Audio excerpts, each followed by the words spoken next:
Ini ya. Ya. Dan tadi kalau saya tarik gitu, ini dunia era digital dan memang tidak ada alasan juga untuk kita tidak mengatasi setiap keluhan, gitu ya. Kapanpun bisa dilakukan. Betul. Gitu. Nggak ada alasan. Customer service pelayanannya bisa digital juga, ya. Jadi pelayanan semua digital akhirnya, Ria ya. Oke nih, kayaknya nunggu-nunggu sesuatu. Iya, iya. Saya kalau udah lihat-lihatan biasanya ada sesuatu yang nggak beres biasanya. Oke. Baik, hard listener, topik kita tentang excellent service dan Anda bisa bergabung bersama kita di WhatsApp Hardline 0855 885 1006 ya untuk memberikan pertanyaan ataupun juga tanggapan. Dan juga ada dari social media, ini dari Rulan dari Lampung yang sudah bergabung juga. Ya. Saya bergerak di bidang fashion, apa saran Bapak narasumber? Kadang ada beberapa customer yang cari-cari masalah saja dalam pelayanan kami. Seakan-akan mau cari jeleknya saja. Apakah customer seperti ini harus kita layani juga? Ini gimana Pak Joko nih? Oke, dari Ibu siapa Pak? Rulan. Oke, bisnisnya fashion. Bapak ini Rulan. Iya. Dalam dunia customer service ada dua kategori yang namanya good customer dan bad customer. Jadi Good customer, kadang-kadang bad customer, ya, ya. ada beberapa kelompok customer memang dia termasuk dalam bad customer. Nah, kalau bad customer seperti apa? Kalau kecenderungannya memang dia selalu menjadi bad customer, kita sudah melakukan yang terbaik, udah dikasihkan pelayanan yang dahsyat, masih belum bisa juga memang ini bicara soal karakter customer yang masuk kategori customer nggak baik. Ya sudah, kalau seperti itu saran saya biasanya kepada pebisnis sudah customer seperti itu berikan saja kepada kompetitor, Pak. Oh, dikasih aja gitu ya. Jadi kasih tahu ini di tetangga sebelah punya yang jualan fashion lebih baik loh. Ini kartu namanya ke sana aja.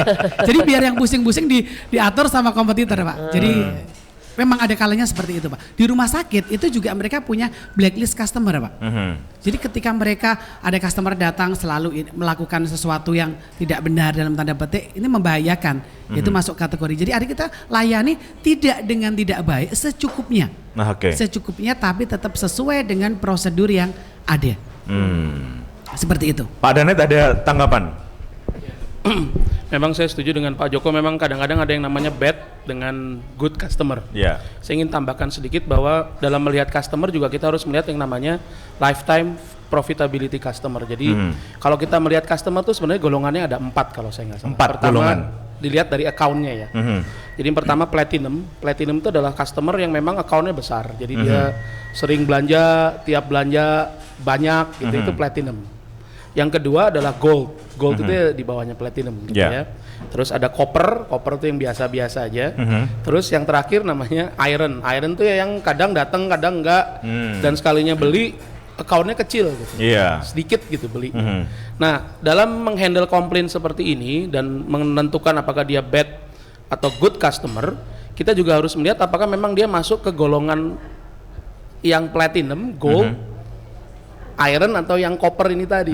Jadi dengan begitu kita bisa lebih sabar lah gitu ya. Maksudnya, Kalau platinum kita sabar aja. Kalau ya? platinum jelas kita harus lebih sabar gitu ya, karena memang kita lihat size account-nya. Kalau memang dia pergi, ini dampaknya besar sekali terhadap profitability perusahaan. Jadi akhirnya kalau customer macam ini pergi dan dia akan berkata kepada orang yang lain, biasanya dia punya network yang baik juga nih customer yang seperti platinum ini. juga. Platinum juga, karena biasanya platinum bergaul dengan platinum gitu kan.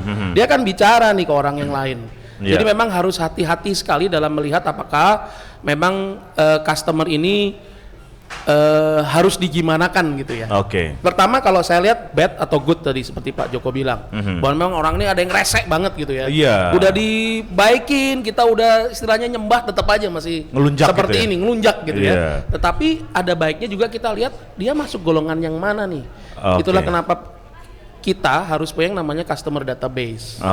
Jadi kita tahu dia tuh masuknya golongan yang mana. Kalau memang dia platinum, ya mau nggak mau kita mesti lebih panjang sabar. Gitu. Panjang sabar. Karena memang dampaknya besar. Kalau sampai dia pergi. Orang yang panjang sabar dicintai Tuhan. Amin. Kan itu kan itunya ya. Gitu. Jadi kira-kira itu mungkin ya pertimbangan dari saya menilai seperti hal seperti Pak Denny ada pengalaman nggak di kinerja B, Pak? Customer-customer yang seperti ini modelnya? Ya jujur aja banyak. Oh banyak juga. Jadi memang mungkin salah satu karakteristik daripada bisnis online atau karakteristik daripada mungkin internet ya. Jadi orang itu kalau di internet mereka percaya mereka istilahnya itu faceless, tak berwajah. Tak berwajah. Identitasnya itu bisa disembunyikan Iya, gitu iya, ya. iya. Anonim lah Pak. Anonim. Jadi memang sering Kalau sekali. dalam politik jadi booster. Oke, silakan. Betul. Jadi memang sudah menjadi bukan rahasia umum lagi ya. Udah kenyataan, dan ini bukan hanya di luar negeri saja, tapi saya amati juga berlaku di Indonesia. Jadi kebanyakan respon yang mereka berikan ya, kalau hal-hal baik mereka biasanya tidak pernah memberikan review atau respon, diam.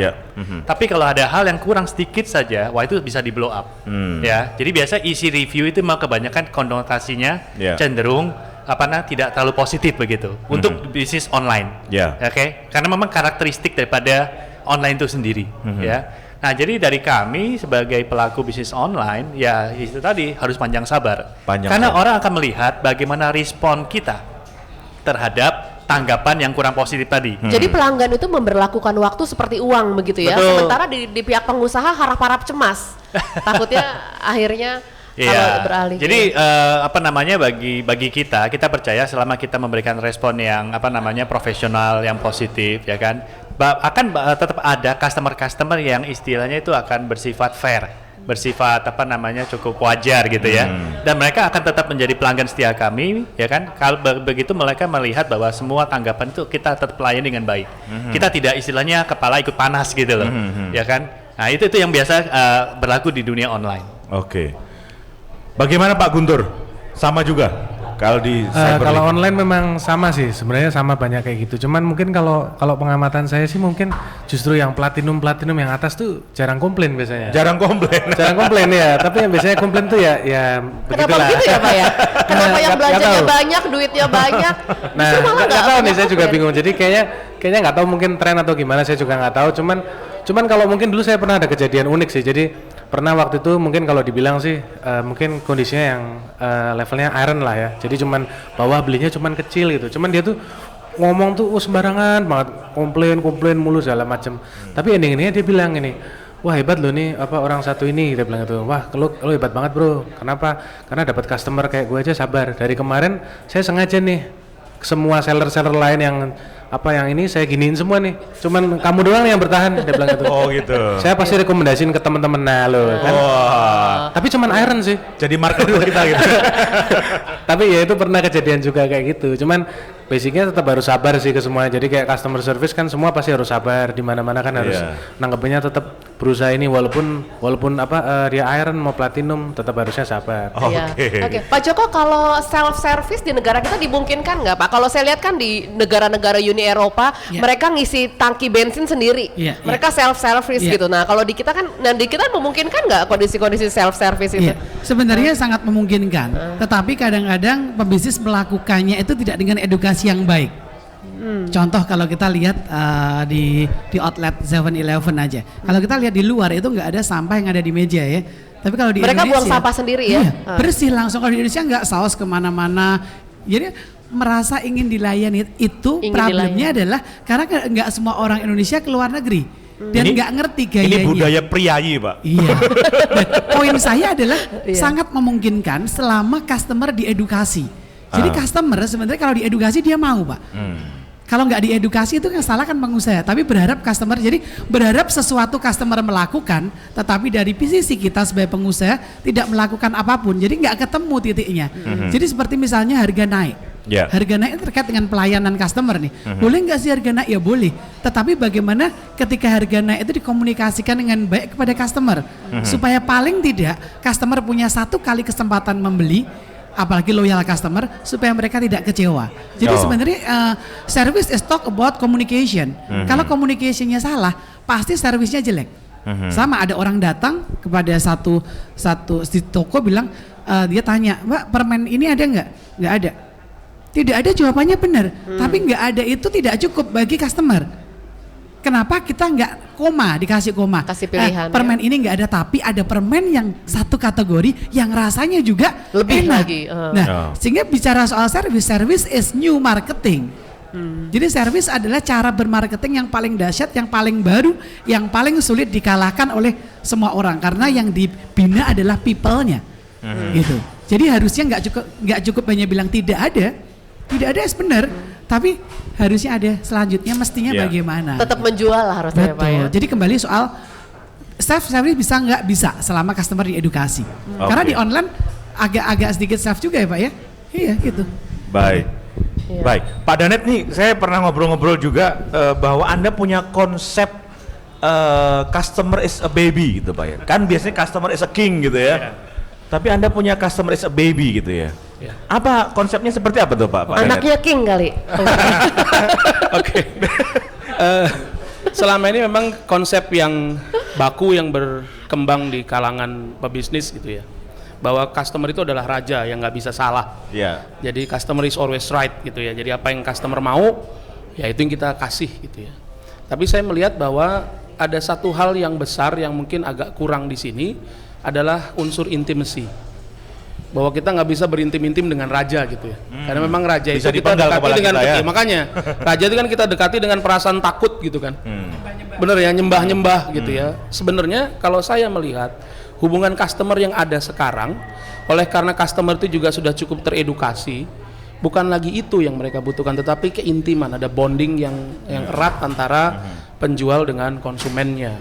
Nah pada saat kita melihat bahwa konsumen itu adalah bayi itu karakteristiknya gimana sih? Satu, egois gitu. Bener ya, satu egois. Yang kedua, apa yang dia mau kita mesti bisa kasih gitu kan. Secepatnya. Dan bayi itu yang ketiga karakteristiknya kalau menurut saya, dia perlu dibimbing dan perlu dikasihi. Di edukasi itu tadi yang Pak Joko bilang bahwa bayi itu nggak mungkin bisa tumbuh dengan baik kalau tidak ada unsur edukasi, tidak ada unsur caring di situ, dan nggak ada unsur kasih. Kita memang menyayangi customer kita seperti kita menyayangi bayi kita. Saya ambil contoh aja, kalau bayi kita nangis tengah malam, kebetulan saya udah punya anak gitu ya, anak saya 4, jadi saya pengalaman banget nih konsep seperti ini gitu ya. Jadi waktu bayi itu nangis nggak mungkin kita terus puas ya Pak, diam aja gitu kan. Pada saat dia nangis kita dengan sigap langsung bilang, langsung berusaha tahu Anda maunya apa sih. Lain sama saya Pak, bayi saya nangis saya ikut nangis misalnya. Kan menangislah dengan orang yang menangis, tertawa dengan orang yang tertawa. Nah, sering kali customer kita hanya bisa menangis seperti ini tanpa tahu Anda tuh maunya apa sih sebenarnya. Nah, adalah tugas kita akhirnya untuk tahu bahwa oh dia tuh ternyata maunya ini. Tadi saya bilang harus panjang sabar. Harus panjang sabar. Nah, ini yang ada satu sequence katanya untuk super excellent service.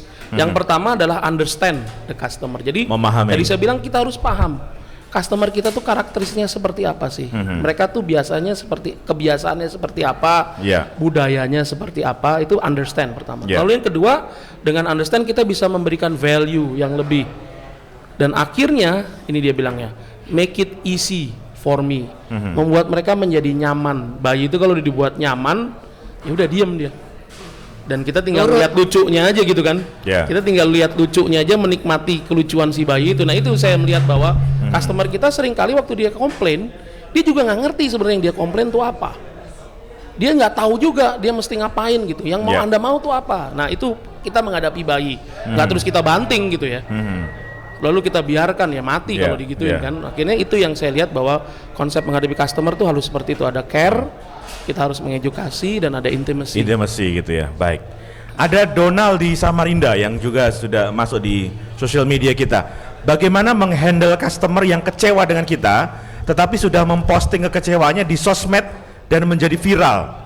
Wah, ini barangkali ke Pak Denny atau Pak Guntur nih yang kadang-kadang bisa kehukum nih. juga loh itu ke pencemaran nama baik. Biasanya kadang kehukum juga ya. Gimana tuh Pak? Menurut saya ini bagian daripada yang Pak Joko bilang tadi, service recovery, ya kan. Nomor satu adalah tidak panik dan tidak terpancing emosi, ya kan. Saya pernah mengamati bahwa mudah sekali bagi pemberi jasa gitu ya, ikut terpancing emosinya gitu kan. Wah ini nggak benar, ini adalah fitnah lebih kejam daripada tidak difitnah. Iya. Mendingan tidak difitnah, betul kan? Sebelum dibunuh gitu ya. Jadi menurut saya adalah service recovery-nya, budaya service recovery, proses service recovery harus jelas, ya kan? Jadi person in charge-nya siapa, ya kan? menurut saya harus kita ketahui dulu kenapa titik permasalahannya begitu, ya kan, supaya kita bisa memberikan respon yang terbaik, ya kan. Kedua adalah menurut saya personalifikasi. Jadi kalau memang kita tahu bahwa memang ini benar customer kita mungkin bisa hubungin dia secara pribadi dulu. Jadi tidak rame di sosial media. Karena segala sesuatu yang kita tulis di sosial media itu akan terekam selamanya di internet. Begitu kan? Kalau kita bisa kontak dia secara pribadi, lebih tahu mengenai permasalahannya, ya menggunakan adat ketimuran gitu ya. Ketemu dan bisa diselesaikan secara offline begitu. Itu akan lebih baik. Akan lebih cantik lagi kalau orang yang tadinya istilahnya menyebarkan itu bisa akhirnya posting lagi bahwa permasalahannya sudah selesai, terus akan cara baik-baik dan wow ini sesuatu yang baik. Ada testimoni Pak istilah itu ya dari. Betul, malah menjadi dari customer yang kecewa menjadi customer yang bisa menjadi customer advocate begitu. Ya, itu sih menurut saya. Oke, customer advocate menarik. Pak Guntur ada tambahan? Mungkin kalau saya sih, yang penting kita tetap berusaha terus memperbaiki itu loh. Jadi lebih kayak kalau memang tahu ada isu seperti ini jangan sampai terulang lagi ke depan itu. Jadi kayak recovery-nya lebih tepatnya itu sih. Jadi apa solusi ke depan nih? Mungkin kayak di-meetingin sama semuanya, terus kemudian kalau pendekatan sih saya setuju. Kayak gitu. Paling standarnya itu sih Pak, paling seringnya. Pendekatannya maksudnya memberikan yang lebih dari yang diminta. Ya mungkin kalau misalnya kita bisa mendekati secara langsung kontak personal ke orang tersebut yang tadi posting tersebut kan lebih enak. Mungkin ada solusi lain nggak selain ini gitu loh. Baik. Mungkin kayak gitu. Ini kan kalau ngomongin soal kekecewaan customer Pak Joko, ini kan customer punya ekspektasi, expectation mereka mungkin terhadap produk kita, pelayanan kita. Bagaimana kita tahu gitu loh ekspektasi mereka apa dan kita bisa memberikan itu bahkan mungkin beyond ekspektasi mereka. Iya. Jadi pada prinsipnya setiap customer yang datang itu dia pasti punya yang namanya harapan atau expectation. Nah, expectation itu kita bisa tahu dari mana problemnya kan gitu. Jadi ketika mereka datang ke tempat usaha kita, mestinya kita tahu mereka tuh mau apa secara global sudah tahu, tetapi bagaimana si customer service mampu menggali apa kebutuhannya customer sehingga nyambung Pak antara kebutuhannya customer dan service kita dan yang kita punya. Contoh, customer datang pada kita tanya, Bu, di sini layanannya apa saja? Lalu customer service-nya bilang banyak, semua ada. Ya. Iya, Palu gak ada. Apa lu mau gua ada. Jadi poinnya kadang-kadang kalau dalam customer service itu jangan pernah menggunakan kata-kata singkat yang pendek, karena itu menyebabkan customer jadi tidak merasa ekspektasinya sedang dipenuhi. Jadi artinya dia mesti bilang, Bu, kalau boleh tahu Ibu perlu produk apa ya, untuk kebutuhan apa, itu proses menggali. Nah, kadang-kadang pebisnis menganggap bahwa semua orang yang bekerja dengan dia itu bisa dan mampu melayani. Kan dia sudah lama kerja di hotel, kan dia sudah lama di bidang pelayanan, belum tentu Pak. Karena ada sales yang 15 tahun kerja, ketika kita interview dia nggak ngerti apa-apa juga ada Pak. Jadi hati-hati, artinya bahwa seorang dalam sistem manajemen di perusahaan kita, semua karyawan yang akan melayani customer mesti good communication. Berarti mesti harus memenangkan hati karyawannya dulu, baru memenangkan hati pelanggan. Itu dulu yang harus dimenangkan. Menangkan hati karyawan dan Anda akan memenangkan hati karyawan. Makanya ada istilahnya di Zappos, dia ngarang buku yang namanya Delivering Happiness. Delivering Happiness. Jadi mesti yang di deliver itu yang bikin customer happy. Bagaimana karyawannya juga mesti happy, internalnya mesti happy. Contohnya begini, customer service kita ini yang layani itu anaknya lagi sakit, yang satu lagi mau bayar cicilan nggak bisa dan yang lain. Tapi perusahaan tidak pernah tahu dan tidak pernah care. Nah pertanyaannya bagaimana mungkin si customer service ini mampu melayani dengan baik. Jadi tidak ada service yang diberikan SOP adalah sangat baik, tetapi yang lebih baik adalah service yang dilakukan dengan hati. Jika perlu tanpa SOP, jauh lebih dahsyat. Menangkan hati orang-orang di dalamnya dulu, baru menangkan hati. Ini masalah hati akhirnya ya. Iya, curcol. Oke, kita break dulu hard listener sebelum kita lanjutkan perbincangan kita dengan para narasumber bagaimana kita mendeliver sebuah service yang excellent kepada customer kita.